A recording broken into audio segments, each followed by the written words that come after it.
네, 여러분 안녕하십니까? 2026년 1월 9일 이민멘토의 주식 레벨업 시작해 보도록 하겠습니다. 일단 좋아요와 구독, 알림 설정까지 시청 전에 꼭 부탁드리도록 하겠습니다. 시장 오늘 개장 직후에는 좀 좋은 분위기는 아니었는데 개장을 하고 시장을 딱 뚜껑을 열어보니까 결국에는 막판에 반도체가 좀 줄어들면서 시장 자체는 또 괜찮은 모습으로 흘러가고 있다라고 보시면 되고요. 시장은 계속 좋다라는 말씀을 좀 드리고 싶고, 일단 오늘 오전부터 시장의 중심이 됐던 거는 방산주입니다. 방산주에 대해서는 꽤 긍정적으로 말씀을 드렸고요. 조방원이라는 애들이 많이 수그러들면서 조방원에 대해서 이제는 끝났다라고 얘기를 많이 하신 분들도 많았지만 좀 아닌 것 같았어요. 왜냐면 어쨌든 미국의 스탠스를 본다면 방산과 조선은 죽지 않을 것이다. 다만 시장의 주도주가 되지는 쉽진 않다라고까지는 얘기 드렸는데, 오늘 그랬던 방산주들이 거의 신고가를 돌파를 하고 어떤 방산주들은 상한가까지도 거의 가는 그런 모습을 보여줬어요. 그래서 요거를 어떻게 해석을 해야 되냐면, 일단 미국의 국방 예산 50% 증액 얘기 나오기 전에 트럼프 대통령이 로키드 마틴 기타 등등 그런 국방 업체한테, 방산 업체한테 너네들 주주들한테 배당 주지 마라. 그리고 너네들 자사주 소각하지 마라. 라고 얘기해서 어저께 미국 시장에, 오늘 말고요. 오늘 새벽 말고 어제 미국 시장에 방산주들이 급락했습니다. 왜냐면 주주 입장에서는 자사주 소각 못하고 배당을 안 준다 그러면 당연히 급락하죠. 근데 거기에 따라서 로키드 마틴은 미국 정부의 의견을 들어줄 수밖에 없어요. 왜냐? 미국 정부에서 나오는 수주를 다 받아가니까. 물건을 주니까요. 오더를. 근데 오늘은 미국의 방산주들이 급등이 나왔습니다. 그건 뭐냐? 그거 안 하는 대신 자사주 소각이나 그런 자사주 소각이나 배당 안 하는 대신 내가 예산 증액시켜서 너네한테 물건 더 팔도록 해줄게. 더 사줄게. 그러니까 방산주들이 올라가는 겁니다. 그래서 우리나라 방산주들도 같이 궤를 해서 하나시스템, 현대로템, 기타 LIG 넥스원, 한국항공우주 다 같이 올라가는. 이거는 좀 뉴스가 있는 거죠. 네. 그러니까 이제는 신고가를 다 넘어갔거든요. 심지어 그러니까 조선도 방산을 따라서 신고가를 넘어갔는데, 조금은 이제 비중 조절을 할 때가 온 것 같습니다. 방산이 나빠서가 아니라 수익을 많이 봤으니까. 예. 심지어 제가 모시고 있는 저희 가족분들도 방산을 저번 주 금요일 날 담아놨었는데 오늘 거의 상한가를 도착을 하고 있어요. 지금 거의 상한가까지 올라가는 그런 종목을 우리가 갖고 있다라고까지는 말씀을 좀 드려볼게요.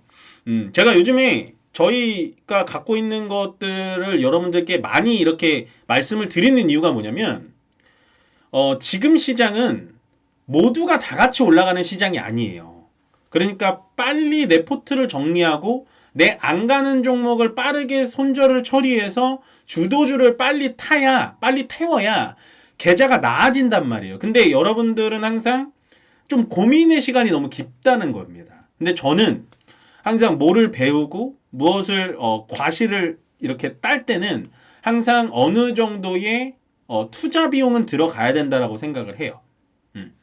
그래서 좀 아쉽다. 저는 좀 그런 부분이 좀 아쉽습니다. 그래서 여러분들도 제가 늘 강조드리죠. 저희 유튜브 멤버십 구독을 한 달만 진행하셔서 템베거 종목을 들으시던지 강의를 들으시던지, 아니면 난 그 강의 들을 시간도 없다라고 하신다면 그냥 문자반 신규 회원으로 들어오시는 게 좋아요. 수익을 많이 보셔야 됩니다. 지금 시장은 절대로 모든 종목이 다 가진 않아요. 그 다음에 이제 7월 달부터 국내 외환시장 24시간 열린다라는 건데, 지금, 연말에 우리나라 이제 원달러 환율이 좀 내려갔어요.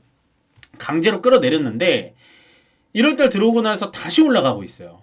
예, 이게 제가 한번 말씀드렸는데, 그때가 크리스마스 이브 때 폭락을 했고, 그 다음에 크리스마스가 지나고 나서 또 연속 3일 정도 내려갔어요. 그래서, 환율은 이제 조금 안정이 된 것 같습니다. 라고 얘기를 건방지게 했습니다.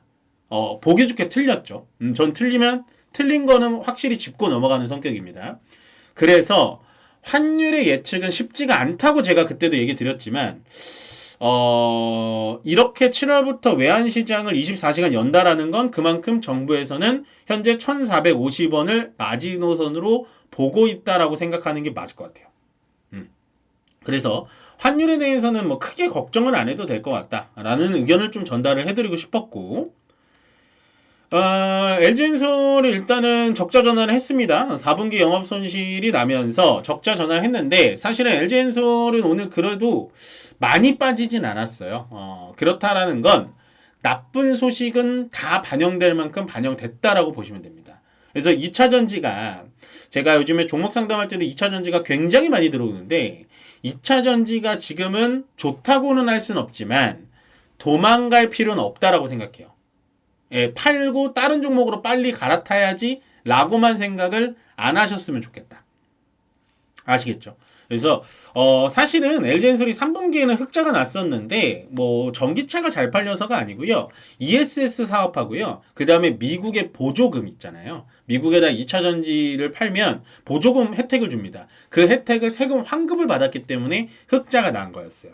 근데 트럼프 시대로 들어오면서 어쨌든 그런 보조금 혜택도 없어지다 보니까 손실이 날 수밖에 없다. 그만큼 현재 전기차 시장은 좋지 않다. 그러나 LG엔솔이 하는 건 물론 전기차 시장도 있지만 ESS 쪽을 본다면 저는 오히려 저렴하게 내려온 가격대가 아닐까라고 조심스럽게 예측을 해보겠습니다. 2차전지 저는 아직도 좀 긍정적으로 봐요. 그 다음에 마지막 뉴스는 스테이블 코인은 저는 관심 되게 많거든요. 사실 스테이블 코인에 대해서도 조예가 깊고, 제가 예전에 이제 한참 원전이 괜찮다 원전에 관심 아무도 없을 때, 그때 원전에 대해 소리쳤을 때와 똑같이 스테이블 코인은 미래 먹거리가 될 수밖에 없어요. 제가 이거를 왜 확신 있게 얘기하냐면 우리나라에서만 진행하는 게 아니기 때문입니다. 미국, 중국, 대만, 홍콩, 지금 스테이블 코인에 대해서 어떻게든 먼저 발을 뻗으려고 난립니다. 그래서 스테이블 코인 거래액이 4경원까지 올라갔대요. 이게 물론 트럼프 대통령의 영향이 가장 크지만 스테이블 코인에 대해서는 관심 좀 가지셨으면 좋겠다라고 하고 싶은 마음에 이 마지막 코멘트를 좀 달았습니다. 바로 이어서 강세업종, 약세업종 좀 보겠습니다. 강세업종 방산 뿌듯합니다. 진짜로 너무 제가 그랬잖아요. 조방원 중에 원자력이 가장 먼저 갈 것이고 그 다음에 방산이 갈 것이고 그 다음에 조선이 갈 것이다. 그 타이밍까지 정확하게 맞췄어요. 몇 월 며칠까지는 못 맞췄지만 괜찮아요. 조방원 너무 힘겨워하지 마세요. 왜냐면 우리 개인 투자자님들은 특히나 이제 제 방송을 따라다니면서 보시는 분들이나 뭐 대부분의 개인 투자자님들은 조방원이 7월달, 작년 7월, 8월달에 한창 핫할 때 따라잡으신 분들이 많을 거예요.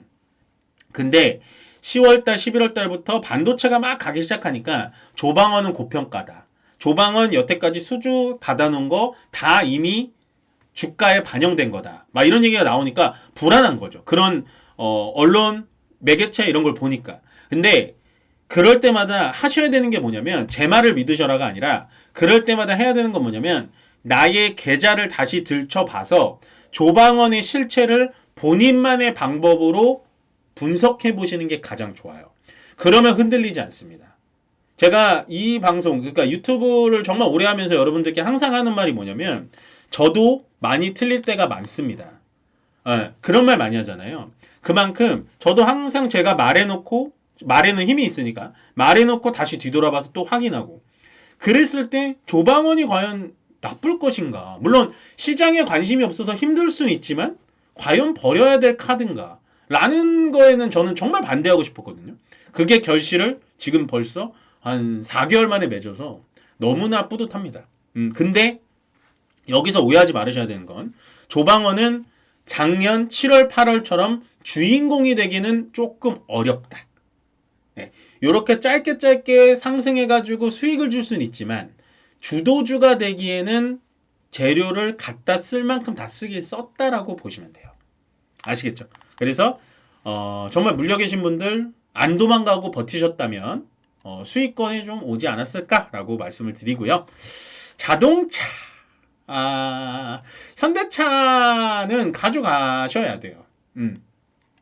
어제 현대차가 조정받으면서 여기 약세업종이 있었잖아요. 제가 그때 뭐라 그랬죠? 여러분들 이거 시청하시고 만약에 내일 조금만 올라가도록 1%, 2%만 올라가더라도 잡으셔야 됩니다. 주도주라는 건요, 여러분들 13% 올라가고 2% 조정 주고 또 5% 조정 주겠지라고 기다리면 절대 안 옵니다. 제가 뭘 예를 들었냐면 SK 하이닉스 상담하신 분을 예를 또 들었어요. 그때도 60만 원에 사가지고 52만 원짜리에서 저한테 상담이 들어왔는데 버텨라. 이거는 70만 원, 80만 원 갈 거다라고 설명을 드렸어요.